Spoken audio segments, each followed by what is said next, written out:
Mr. Speaker, I would like to express my heartfelt, sincere apologies, but I will wait for the results of Sue Gray's inquiry to determine exactly how heartfelt and sincere they are. I know that people are disappointed in me. I understand the rage they feel with me.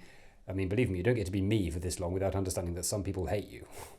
I mean, I've been divorced twice, so far. I mean, come on, Carrie, I've got you the wallpaper you wanted. Surely that's got to be worth something. Although I cannot anticipate the results of the inquiry, I have learned enough to know that there are many things that I regret and things that I wish we had done differently. But enough about Brexit. No? Too soon? Okay. Number 10 is a very big department with a big garden, which is basically an extension of the office. Am I endearing myself to you? I mean, look, we've all tried working in the garden, haven't we? I mean, we all know how well that goes.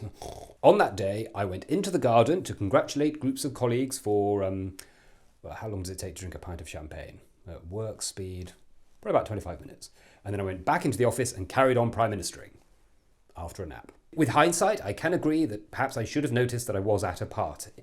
There was a cake, there were party streamers, people were wearing paper hats, but in my defence, there was no big banner saying "Happy Birthday Boris" and no bowls of cocaine, so it obviously wasn't a good one. We have to wait for the inquiry to determine whether or not it was a gathering, a party, a shindig, or a bash.